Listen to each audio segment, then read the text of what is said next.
Hi, I'm Brandon. And I'm Megan. For years, we were stuck in a rut, always complaining that nothing ever changed for us. And then we realized if we wanted to improve our lives, we had to put in the work. Each week on this podcast, we'll get into an aspect of personal growth, relationships, or just life. Through our own experiences and guest interviews, we hope to inspire you to make your own positive changes. Welcome to the Fools in Love podcast.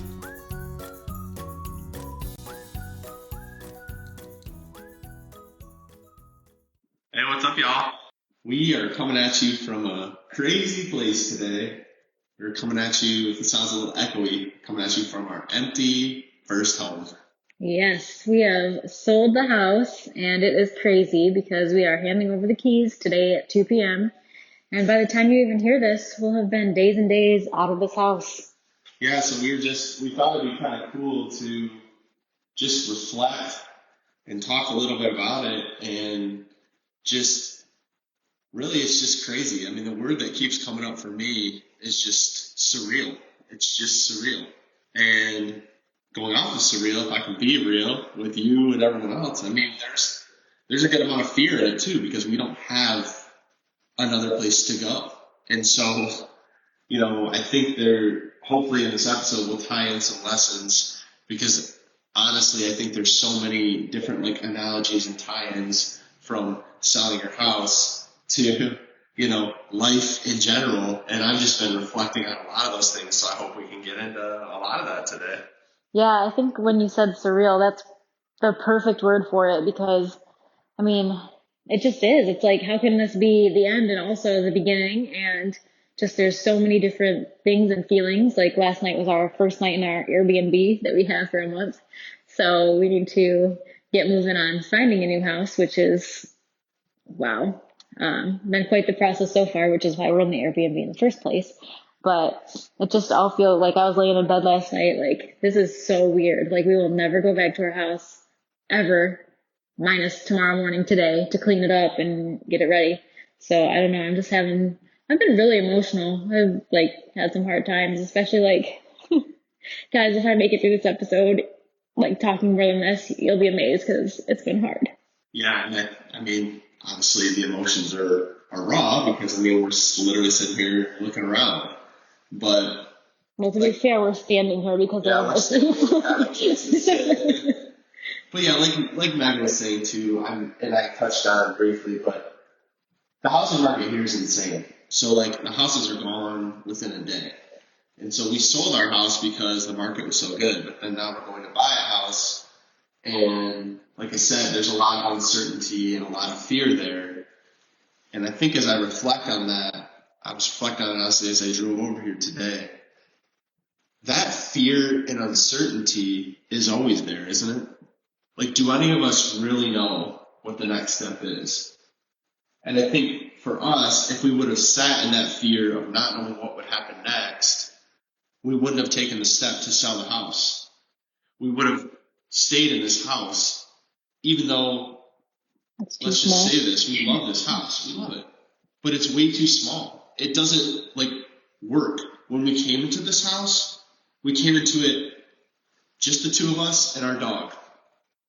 And now we've built a family. We've grown. If you want a visual of growth, it's what we've built in this house. We've built it into our home.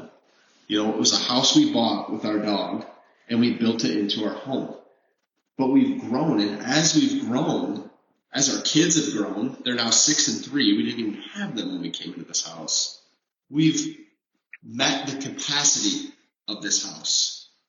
And so when you think about growth as a whole in your life, you're the same way. A lot of us stay in a place that feels comfortable, and we feel like it's okay, and we feel like it's just fine, and we're good. We don't want to mix up the status quo. We don't want to mess up what we have. So we stay in a place that we know we can't otherwise grow any further.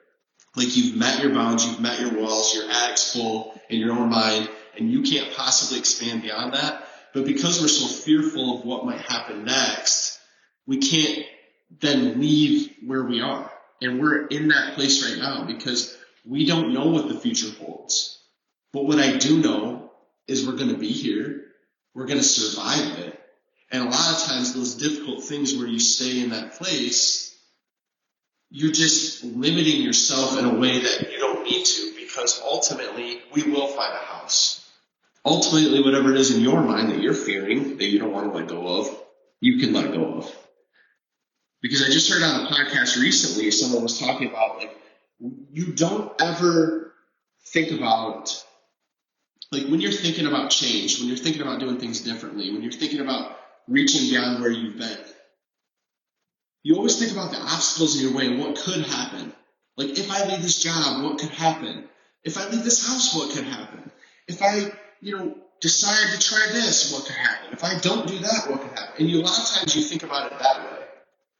And you think about all the things that could go wrong, but you don't think about the things that already are wrong and will continue to be wrong if you sit in a place that you shouldn't be and just allow your life to happen, because you're just wasting your life. You're wasting what happened. And because we're comfortable, we get comfortable overlooking the things that we're uncomfortable with. Just like this house. This house is 1,200 square feet. For some of you out there, that might be big. For us, it's small. For our family, it's very tight. We know we can't grow beyond this house. We can't have the things we want. So we could have stayed here, but then we'd be overlooking all the things that we didn't want. Because even as we cleaned it up, and I think Meg would tell you this, as we cleaned up this house, and as the photographer, the professional photographer, came and took pictures, and it looked like a dang mansion, we literally joked, like, maybe we should just stay. Yeah. But see, we only did that because we were like, wow, we're just so comfortable. Mm-hmm. We want to stay here because it just looks great, and we're so proud of it. But now we're standing here and it's empty. We don't know where we're going to go. And so there's some fear there too. But hopefully in a month or two, when we have our dream home that we've been wanting for so many years and have talked about, we can look back on this as a place of growth. We talked about last week about confidence. These are those confidence moments, man. They're those gut check moments. Speak it, brother. Yeah. For me, I think that, when you were talking about those parallels, it was just kind of funny because, we could have stayed here and we could have been comfortable. I'm not saying it would have been the greatest thing ever, because we've already told you it doesn't fit our needs, but we could have made it work for the rest of our lives. We could have stayed here and it would have been fine, and we would have made it, and our kids would have grown up and come out of this house and everything would have been fine. But we knew that that wasn't really what we needed. We knew that staying here and being cozy and comfy wasn't going to get us where we needed to be next, because we do need space to build pools. We do need space to let our kids roam in the backyard. We do need space for more than just what we have right now. We need space for your parents to come be. We need space. And so, I just love that, because I feel could we have made it work? Absolutely. Just like you can make anything comfortable work. You don't have to change your job. You don't have to change what you're doing in your life. But absolutely, if you do, then it's going to feel a little bit icky, but it could definitely be the right choice in the end. And I think that's where we're at with this house and in our lives. Right. And with this house and in our life, we felt a pull. We felt a calling to something greater.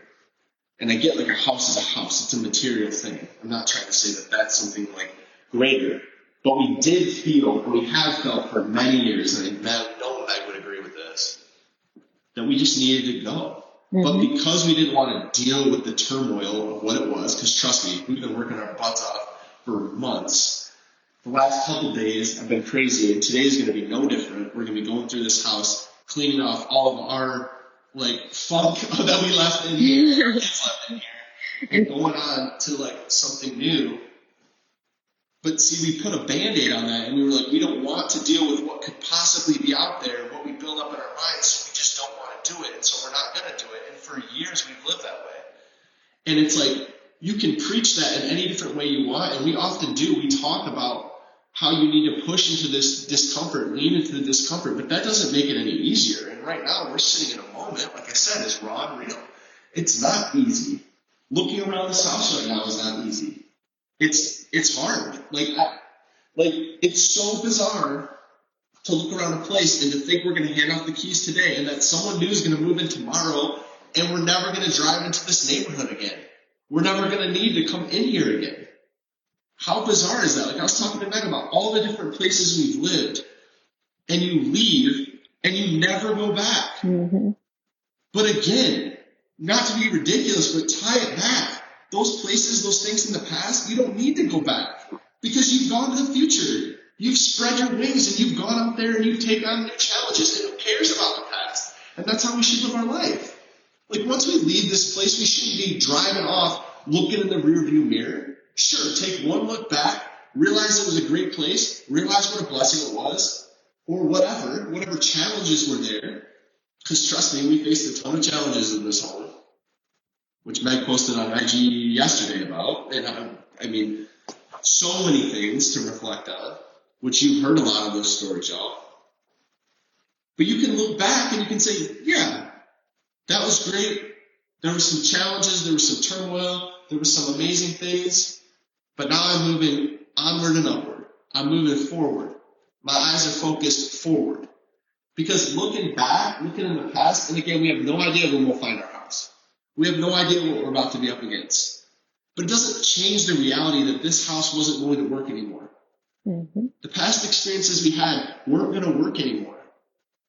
And if we stayed, we would always be just a little bit less happy than we could have been if we would have just gone out and done the thing that we wanted to do. At least try the thing we want to do. And that's the biggest lesson in all this that I keep coming back to is like, we could have stayed. We could have been comfortable. But would we have been as happy and grown as much as we could had we not stepped, as Frozen says, into the unknown? So yeah, we're going to keep it short this week. But we just wanted to talk through some of the things that we're dealing with. And again, I think there's just so many things and values that you can take away from our experience here. And we didn't want to just keep that between us. We wanted to be able to share that with y'all. So we're not going to fill this episode with a bunch of fluff. We never do. We want to give you the tips that we have, the tricks we have. We want to share with you some of the things we're dealing with, try to be vulnerable and transparent like we always do. And we'll see y'all next week. I don't know from where, but we'll see y'all. Hey B, what did you think of that episode? I think it was pretty dang good. Well, what should someone do if they enjoyed these last 30 minutes? They should probably head over and leave us a review so we can reach more people. They definitely should. Guys, if you like the Fools in Love podcast, please go follow us over on Instagram at Fools in Love Podcast. We'd love to connect with you and learn more about what you'd like to hear.